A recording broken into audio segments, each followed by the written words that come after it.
Hello again. It is time for Designing for Music. I'm Zach Martin. We call ourselves the Fab Four because we each have some spectacular things to offer as we look at the various album covers and 45s over the ages. We are going through the top 100 sleeves on 45s as far as we're concerned. I mean, you might agree or disagree, whatever. De gustibus non est disputandum, taste is not to be argued, but you got to go with the guys who set the tone. That would be us four. Patrick Bamburak, Judith Salavetz, and Spencer Drate. We Hey, are the Fantastic Four of yes. music radio. Okay. We are So better than the Fantastic Four. it's been a very interesting week here in New York City. It seems like there's always something going on. And Mm. even though each of us are confined to our homes, you have to admit, we've all been very busy. It doesn't seem like there's much downtime at all. You would think that Mm. we'd have more time to relax and watch television or get into sports. I know Spencer's really disappointed about the New York Yankees. Oh The God. way they lost on game number Oh 5 against no. Tampa Bay, Oh pretty much God. in the seventh inning. Oh. I, it was just too tight, so I kind of knew where that was going. Oh And God. Yeah. the Giants, right? Oh, There's giant. no, there's no such thing as a moral victory in football. I'm sorry you lost. Okay. I hope Dak gets better soon, Drac. All right, let's get started with Designing for Music Series 145s. We've got up to 51 right now. As well. So Actually, this actually, is are we counting up or are we counting down? We're Are we at counting up. 75? Counting up. Okay. we're 51, number 51. This is the Adverts, a very cool group. Notice the cover. It's kind of like you can't see it, the pixelation in the picture, simple type. Um, the back is regular. But the front has a very raw look to it. I really like it. It has Almost this, like a Xerox yeah, top. yeah, true. And it's got And I like pixelated, the yeah. name on top. As you can see, it's in color. Mm-hmm. But I It's think in that, that pink color. It looks like it's yeah, pink and black. I kind of like that. You know yeah. what that reminds me of? When I think of pink and black together, I think of Good and Plenty.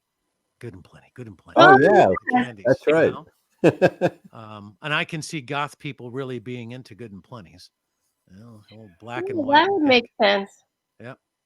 And what's on the back of that particular sleeve? Well, we got the song stack, one chord wonder, black back with quick step, picture of the group. You very simple. You know, What made you pick that 45 up? Because that's interesting. Obviously, I don't think you probably even listened to the songs on it, did you?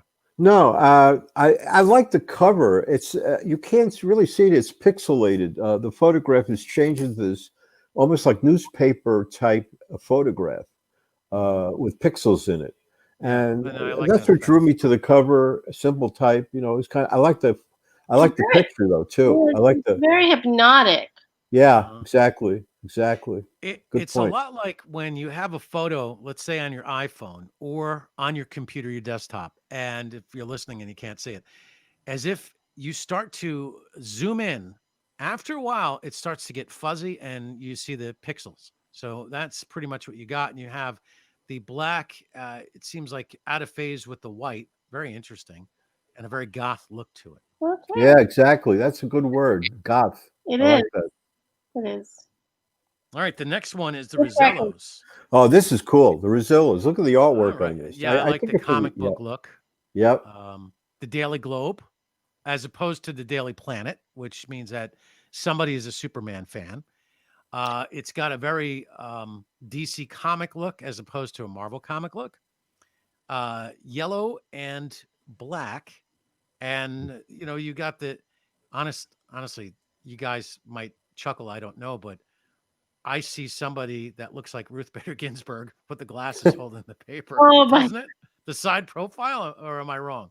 You're wrong. You're wrong. They're a punk. They're a punk new wave band from England. No, they're Scottish. Scotland.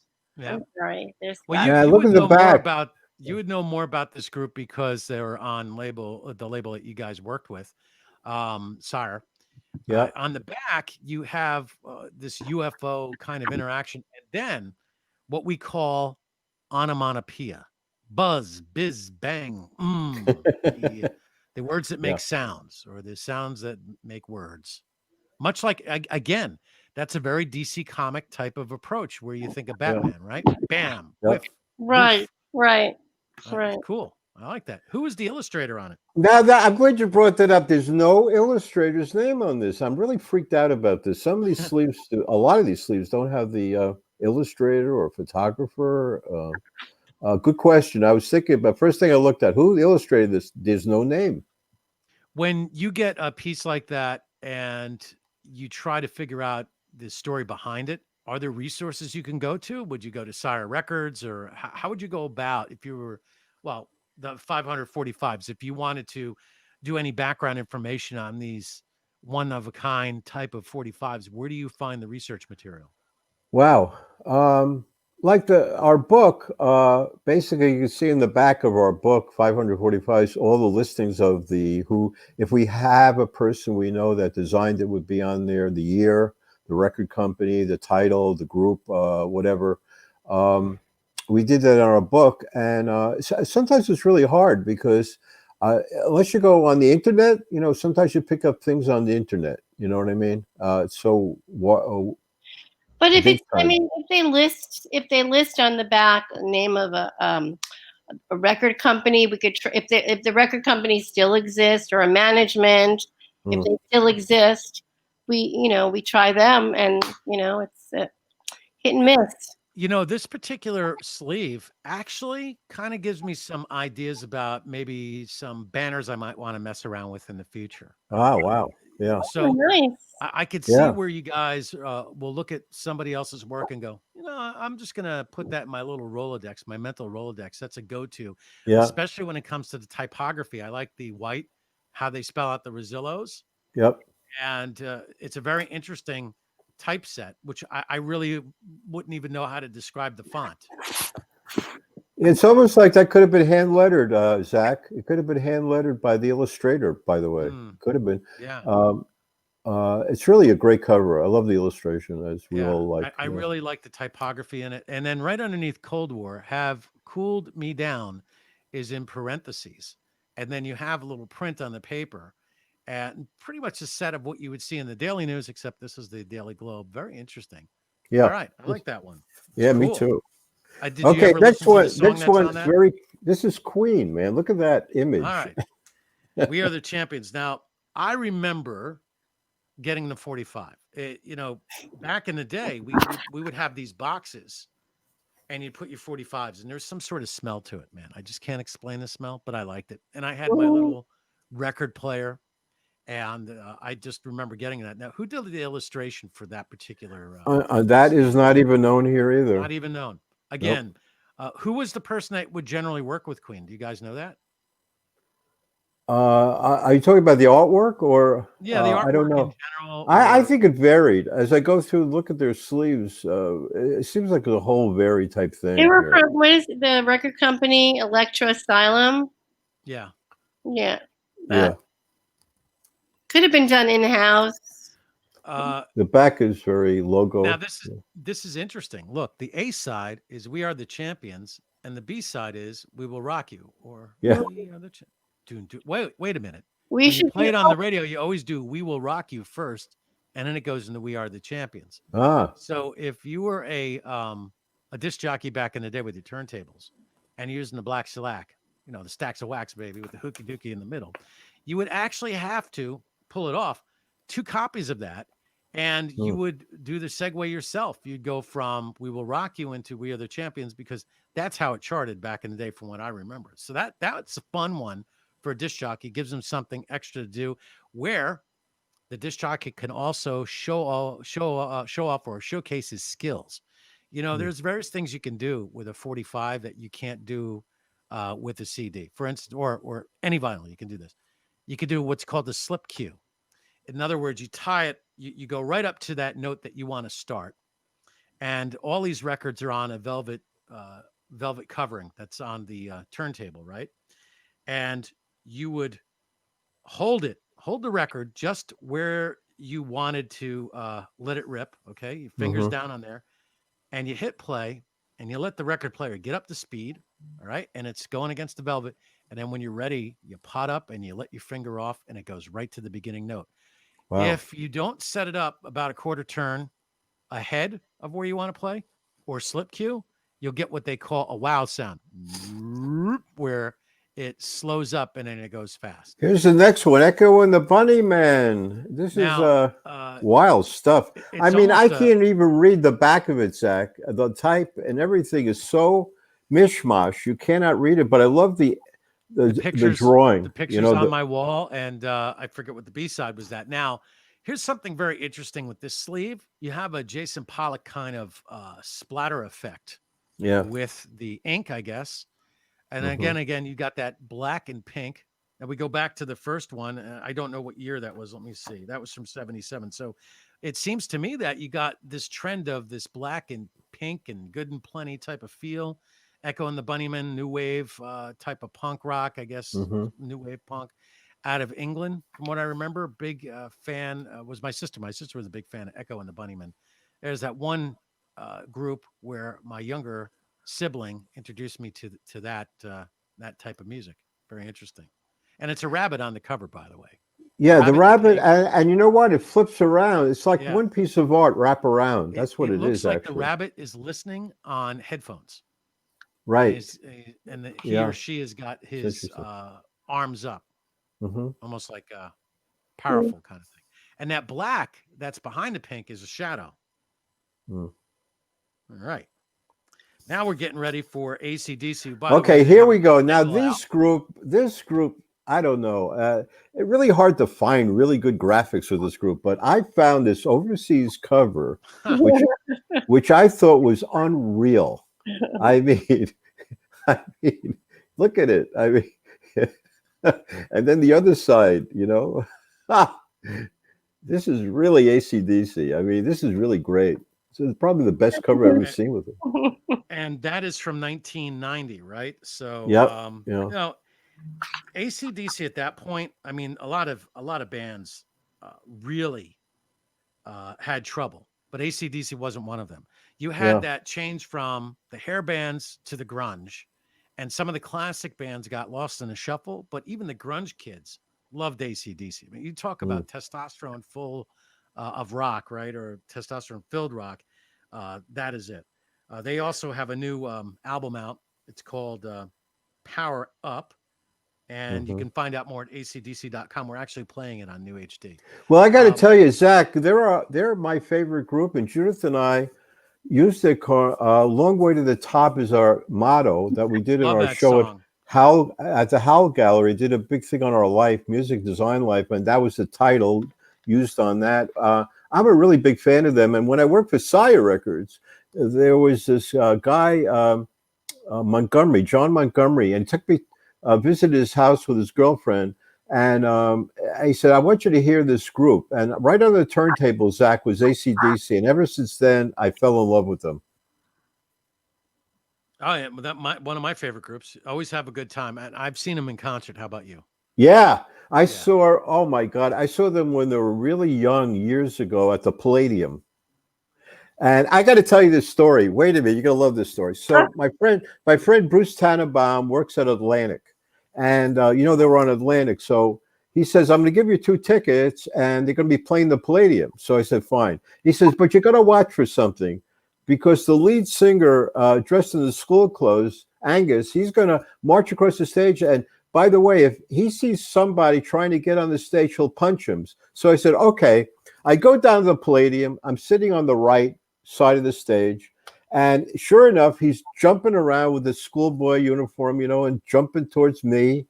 And all of a sudden, out of nowhere, comes this guy. He wants to come on the stage. And guess what? Angus punches him into the audience. And I said, Bruce, I can't believe what you told me. It happened to me last night, you know? Great story. I show some artwork here. This is from Sub Pop Records. And they use a lot of artwork as some other indie labels I'll show you, but I love this cover. I love the illustration on this. Yeah, I don't know. Who would you? Well, here we go again. This is another DC Comics kind of thing where you get that Joker effect. So I would imagine a lot of these young groups really would pass a lot of time away reading the old comic books and drawing inspiration. On the flip side, you have a blurred out image of looks like a recording studio with the Marshall amps and the guitars, and somebody's probably running with the wires and whatever chicanery is going on in the background, and then green flames which obscure the blurred out vision in the back. And then you got the drummer in there. It's really cool. Very interesting sleeve. What I like about this is the actual. It seems like there was a lot of effort put into it. It wasn't just thrown together. You can always tell. Yeah. And that horror type of typography that's on the front cover. What's your thoughts on that, Spencer? Oh, I love it. I mean, the image is, I don't know. I mean, a great illustrator. Again, we don't know who it is, but so I love the illustration. I just love the whole artwork thing with the type. And I do believe that Sub Pop Records is still around. Oh yeah, they've been around. My friend Jeff Kleinsmith, who was in a rock poster book, also, they've been around since the 80s. You know, doing 45s up to now. They just sent me a whole bunch of albums and 45s. In fact, like months ago for vinyl show. They're really out. They're in action. They're in action. You know. Well, that's good. It's great to see some of these older labels still around today. They're probably calling you right now because of the music with Spencer Drate and Judith Salavetz, award-winning album designers. See, I was able to, Wouldn't that cover? I was just thinking that cover would make a great, like a card deck, and use the image of that cover as the Joker. Yeah, well, yeah. I did say it was like a DC comic kind of appeal to it. Right. The next one, I like the name of this group. It kind of reminds me of Knuckle Punch. Shitbirds. Oh joy. Well, who did that? Who did the artist for that? The Shitbirds are, they're the shit as far as birds go. Right. But this particular cover is Ren and Stimpy like, and Ren and Stimpy is something. The same artist. Is it the same artist? Yes. Yes. John Chris something. Yes, he did Ren and Stimpy. He did the Ren and Stimpy thing. All right, so I got a good eye. Yes, you do. You're recognizable. Right. Ren and Stimpy are things that, back in the old days, you probably would, enjoy some sort of activity and then watch it, and then it made sense. That's right. CBDs. But the back is regular, nothing really to talk about. Just yeah, it's one of those fold-out chairs with a girl just sitting in there. So the 45 came like this, Zach. It's like a folding. Yeah, and that was on Reptile Records. Yeah, this is this is on Sympathy for the Record Industry. Sympathy for the Record. So they. I thought they're an amphetamine Reptile. But all right. They're both they're different companies, but they're both wacky. These two indie companies are notorious. No, I think you got that confused. The Satan's Cheerleaders are on Sympathy for Records, isn't it? Well, this cover is Sympathy for the Record. That's what it says on the back. Okay. What do I know? You have next one. Now, this is a very famous cartoonist named Coop. Coop was in our rock art book. He's very famous, and he did a lot of CD packaging or 45, and this is his work. I love his work. I mean, his work is very striking. That's nice stuff. That's a good Halloween costume too. And by the way, Zach, you brought up a good point. You notice he has his name in the lower left of the illustration. Yeah, because that's what artists should do. Stick it in there somewhere, right? So the back. Stick it in there. That guy, he looks like a general manager at a radio station on the back. On to the next. Now, this is our favorite, the Electric Eels. I mean, this is like a very famous group. Yeah. I love the cover. This looks like a cover that I could do. Give me 10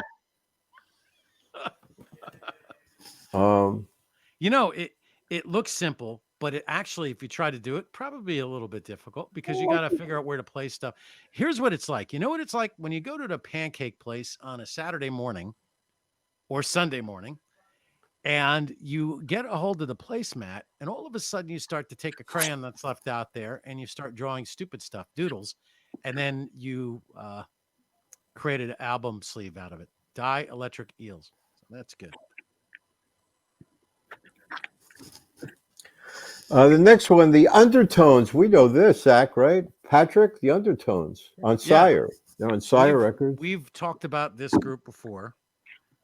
Now, is this distinctively different from the actual album cover? I don't remember. That's it's funny. I don't know. Good question. Yeah. Well, it's a fun cover. Yeah, it is. What it's interesting is, remember electric football? So you got a guy who looks like it's electric football, but I guess it's soccer, and then they throw the baseball in there. My Perfect Cousin, the Undertones. I like the colors there. They're what you have primary colors of red and yellow and green. Aren't those the primaries, right? Yeah. And look at the guy's falling apart, Zach. He's falling apart. He's falling off his base. He got blown away by the sound, man. Are those the lyrics on the back, or what do we have there? No, it's just credits. There's certain credits, that's about it. No song. Oh, wait a minute. I'm sorry. I'm definitely apologize. There is one song. My Perfect Cousin is on the back. The whole lyric stack on it. See, that's great. Put the lyrics on your 45 on the back. Yeah, very good point. Yep. As you're eating your Cheerios, you can look at that and sing along. Always fun. This way you don't get the lyrics wrong. And let's keep the art coming. Look at this one. Oh, this is a cool one. Wow, that's really cool. It's on glossy paper, right? Yeah, it's like a glossy stock. Who are those people? This kind of reminds me of Doctor Strange and the Wild West, sort of Western sci-fi all together. And, I would expect to see this in a record store somewhere in the village, Bleecker Street Records or something like that. Yeah. This cover, sympathy for the record industry again, the record label. And that's J.E. plus ill, kiss and kill, and run away. Artwork by Joel Coleman, 1993. Sympathy for the record. Right, we're going to Buy or Die, The Residents. Now, this is really great. Especially this time of year. Yeah, right in time for Halloween. Yay. It's a skull face that is melting its green skin away. And he's having a cigarette. Oh, buy or die. And in the back, he's losing more skin. And it says 98.5. I don't know what the number has to what that number means. But that's from Ralph Records. Yeah, Ralph Records, man. Illustration by now this guy is famous, Gary Panter. He did the artwork on this. Gary Panter. On this list, how many of the songs have you actually listened to? Have you given a listen to? Just a couple. I mean, I really have bought. To tell you the truth, I buy the sleeves.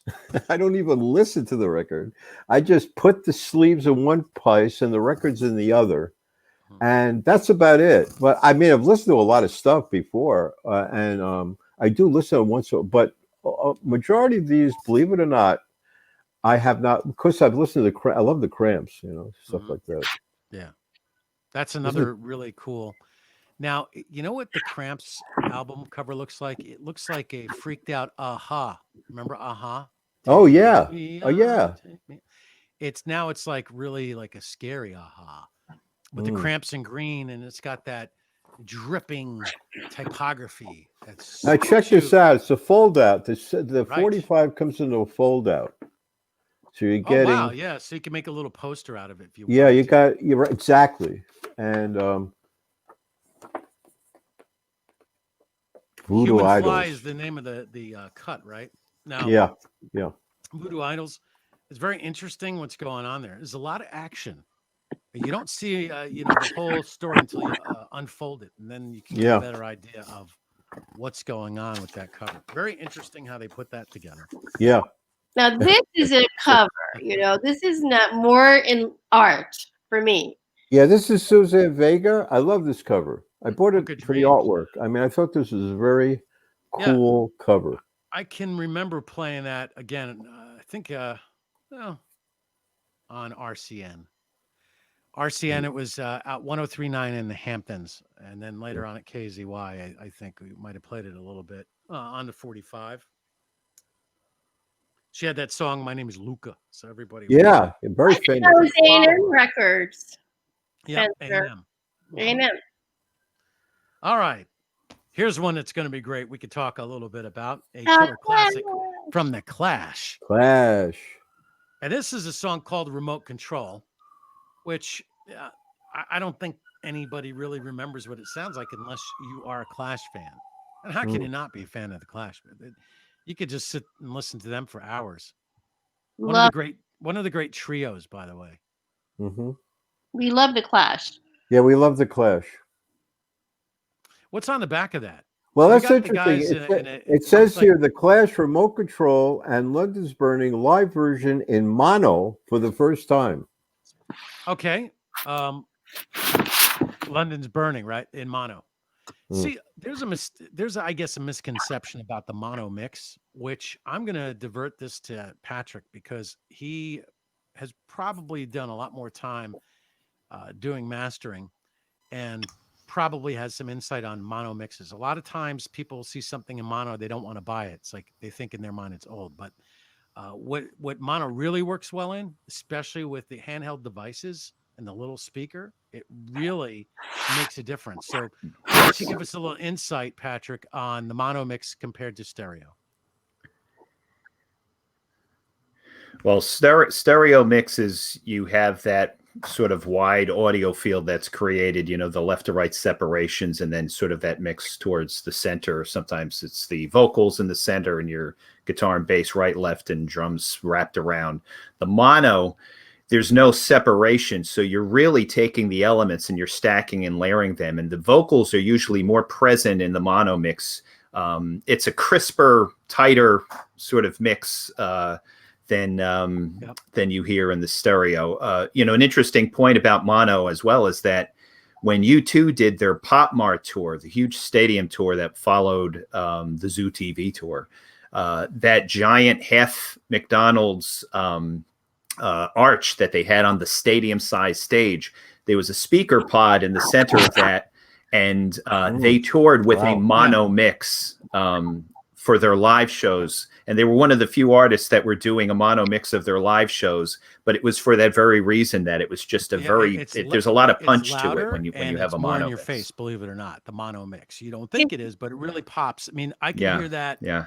When you're trying to do a really strong vocal, like Patrick said, you want to record in mono. Recording your voice as a singer or as a voiceover artist in stereo, I really don't like that effect. But yeah, having the mono mix and then dropping it in and layering it in with the left and right channel and then mixing down to your 1/4 inch, how we used to do it in the old days in the old mono, that's really a lot of fun.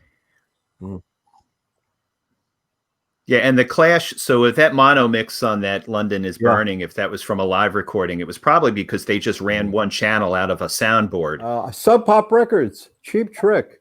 Baby Talk brought back with Brontosaurus. And the back is really cool. I love the back. The back is really cool. Either of those songs. The one thing about Cheap Trick, live at Budokan, I Want You to Want Me. The point being is their single never charted. I Want You to Want Me it's an okay song, but not as good as the live. Maybe because the live was recorded in mono. I don't know, Patrick, but I Want You to Want Me and gosh, what's the Fat Dominoes song? Ain't That a Shame? Ain't That a Shame? Ain't That a Shame? Really, that's what put them on the map, that Budokan album, which came out somehow before the actual studio album. So this group has a series of illustration on each of their covers that goes along similar to this. They're on Virgin Records. They have, but I love the illustration on the front. That attracted me to Judith. Yeah. I mean, I can't quite see it. You have to tilt it more. Yeah. Oh yeah. Well, it's just a fun illustration. I like the font on the bottom. I think that was handwritten, probably. Yeah. As well as the one on top. I love handwritten type. It's just something that's. And it's almost, I could see some influence of REM in that with some of the REM artwork. Oh, I see. Don't know if it's the same designer, but on the back, you have a guy who's in the center, and I'm wondering if that's a drummer because I'm seeing Neil Peart type of headgear there. Not sure who the drummer is. What do you think, Patrick? Am I right about that? Yeah, that reminds me of the hat that Neil Peart wore, I guess, through a number of tours towards the end of his life. Right. Oh, and here's a very interesting thing. This is where Marvel Comics come in. Doctor Strange, where he would do the stuff with his hands, and that yellow sparkle stuff comes out as a shield. Oh, that's really interesting. And it looks like haircuts. They might have done a long exposure on that photo, and he twirled or is there a light in his hand? Oh, it's a candle. A candle, yeah. It's a candle. That's what he did. Oh, but really cool. You're right. The haircuts are wild, right? I mean, it's nice to have hair, right? Yeah. Yeah. Way back when. All right. Let's go to... Now, this is a great illustrator named Frank Kozik. He helped us a lot with a rock poster book, helped me get together a lot of great artists.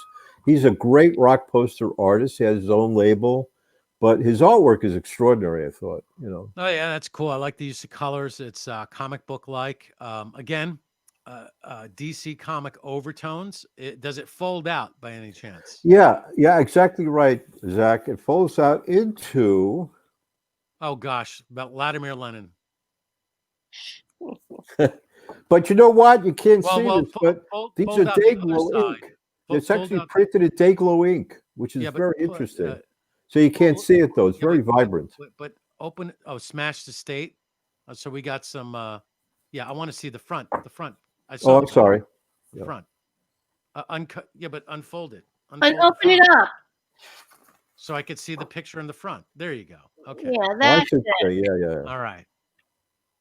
Oh, I see. All right. A little aggression towards capitalism. See what's going on there. That's been around for a long time. Yeah. That aggression, I mean. Yeah. Not one of my favorites. Okay. No. Not one of my favorites. Now this one is a famous punk illustrator. Her name is Fly Orr. Oh man, that is cool. We love her. She's amazing. She's a really amazing. Look at that. That's the back. I love it. The illustration stuff. Right. You got to laugh. You're right, Zach. You got to laugh at this stuff. Oh wait, yeah. Read some of the words that are on the back. We got side A, wedge, seesaw, semiology, coughing, bird like monkey, least clipper, baby buggy spitted, drill the dentist.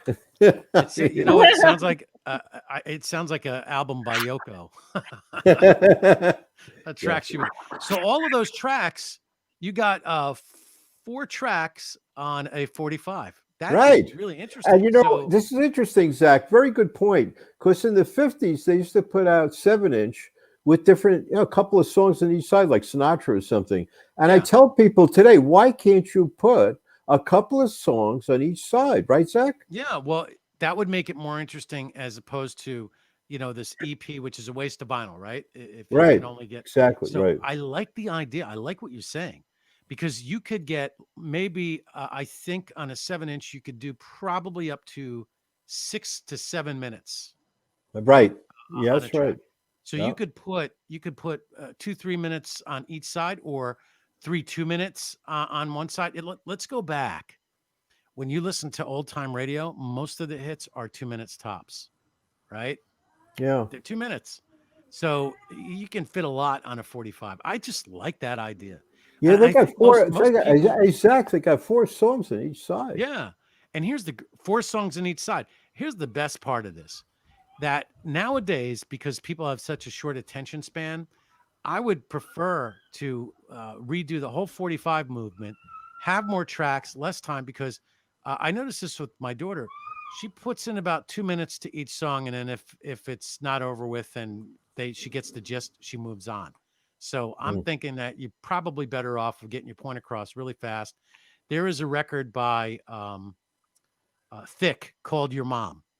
It's 1:25, and it's really good. Patrick, you've heard Thick, right? Your Mom? Yeah. Good song, That's right? yeah. They get the point across in 1:25. That to me is artistic. Good job. By the way, Melt this Banana. is on Slap a Ham Records. Slap a Ham Records. Okay. Now the next one is our Slap a favorite. Ham. This is no question about one of our favorites. Oh yeah. Oh yeah, B-52's Rock It's the Lobster. It's album iconic. cover transported into the 45 image on the front. Exactly. So, Yeah, and we got your favorite, Zach, Rock Lobster. right. And it makes sense to do that with that. Sometimes when you have an iconic album cover, just put it on the 45. Yeah. Why? The only change I would make is question I have is what's on the back.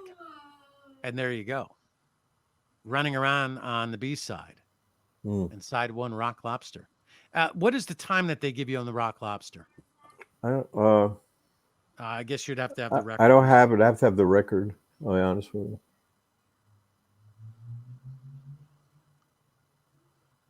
Okay. So we could do that. Next one is interesting. I almost wish I had this for the Art of Vinyl cover show. Mark Bolan, one of the most historic singers in A Beautiful Portrait, No Type, As Judith and I Like. He's, his whole history. Now, what's going on now is doing a radio show on the T-Rex tribute album, which has a two CD set with phenomenal musicians on it, like Sean Lennon and Vanessa Williams and Mark Almond and Joan Jett is on it, cover songs of T-Rex. But Roland Bolan's the son of Mark Bolan, and he helped put this album together. His father, and Hal Wilner produced it, and he's no longer with us, unfortunately. But I love Mark Bolan. I think T-Rex, we all know that T-Rex is historical. The back is very simple. This is Nirvana, first album, first single they ever did on our favorite Sub Pop. It's a very bizarre cover. Look at that photograph on the back. I like the photograph. I like the image on the front. Yeah. That just is, I don't know. Now, this is the first single they ever put out on Sub Pop, so it's interesting sleeve historically.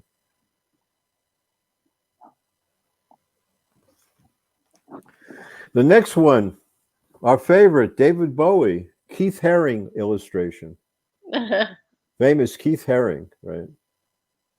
And back is simple, David, Criminal World. Yeah, Zach, Keith Haring. Pat, Well, listen, I like Judith? that. I like the fact that Keith Haring's artwork is still on display on the east side of Manhattan. As you go southbound on the FDR, you look over to your right around 145th Street, you'll see some of the playgrounds with Keith Haring's work. So that's really cool. That's great. That's sad what happened to him.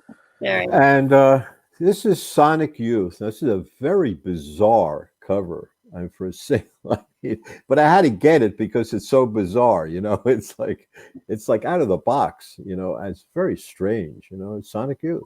Hey, it's a cover for our time. Yeah. And the last one. And the final one, and that was a great illustration, like the Clash one, London Calling. Yeah, I think it's just as good. It's in our 545 book, Opposite London Calling. Oh, it's the really illustration like work. Yeah, isn't that nice, Zach? It kind of gives me a Gregory Peck kind of feel. It's almost as if it's one of those movie posters, right? Yeah. Where you're gonna go see in a movie and it's Gregory Peck, and you got the paper, and he's some sort of sleuth. ADA 42. I don't even know what that means. Yachts, box 202. If you're a yachtman, you probably understand that. I have no idea. Then on the back, you have, which is interesting because on the back, you have the picture of the man that's, I guess, on the front. Now you have to adjust it to get it upright. Right. And he's underneath this. It's basically another comic thing, but very interesting because I really can't compare it to any of the comic books that I remember. Maybe one of those. Oh, you know what it's like? It's like Mad Magazine. Yeah. You're right. So man. you I get the can Mad see it. Magazine feel, as well as those. Remember those stickers with the false products, the funny products? Yeah. Remember those advertisements? Yeah, Hmm. it's like that. That's really cool. All And right. that's it. That's it. Well, That's our round now for we this got the interview. final 25 coming up in the next episode. That's right. Dining for music. And Zach, a great idea. I just want to underline that 145 was a very good idea, and we're very happy with it. And seems like looking forward to round it out the next time for all of us on this series, anyway. And then we'll have to design for music for something else. We'll have That's to think of right. some other topics, right? We got books, we got different things, we got the book series that we've done are very interesting. We did a rock poster series of books. We've done a motorcycle book that Judith did an outrageous design for. I would like down the road to focus on the artwork of musicians, whether it's on the album or whether it's on some other format. But the artwork, the actual artwork of musicians, some really good ones that have explored art. And then there's the ones that think they know what they're doing that just produce. You know what's really good? The series we did a rock poster art. That rock two poster books, art, that's cool. Yeah, we should do that. It's a 2-book series, Swag 1 and Swag 2. They're beautiful books, by the way. All right, so that's what we'll call it. Swag. Swag. Yeah, all right, so you guys can easily be followed on Facebook. Just do a search for Spencer Drate and Judith Salavetz. They have their personal pages. They have the vinyl pages. What's the vinyl page? Talking Vinyl. You're available on. Yeah, we have. I have a site called Vinyl Talk on Facebook, which is all about talking about vinyl, and different interviews go on there, or any sort of events, or just talk about vinyl, pictures of vinyl, the whole thing, cartoons of vinyl, anything to do with vinyl. And then Judith and I have a site on Facebook with our work called Spencer Drate / Judith Salavetz. You go to that on Facebook. I'm on Facebook. Judith's on Facebook. Yeah, we're on Facebook too. And LinkedIn. I'm on LinkedIn. I'm very active on LinkedIn. I like LinkedIn. I kind of like LinkedIn because it doesn't get as stupid as Facebook. Right. It can get there, but it doesn't. You're right, because business. Facebook has things like my dog is sick. I'm in the hospital. There's a picture of my turd. Do you think I got something wrong with me? They all want. They're like suffering, and they want people to like them. So they got this thing, and God forbid you don't like them, right? And I'm sick. I'm home. But you're right. I hate the copy and paste, and I hate the ones that show up. Send this to 20 other people, or if you don't send it, 5,000 people are going to die. You know, like, all right, I guess 5,000 people are going to go today because I'm not doing it. Yeah, I hate those things. Yeah. All right. Well, anyway, so follow us on LinkedIn. You can always listen to New HD by going to the site, newhdusa.com, and check this out, guys.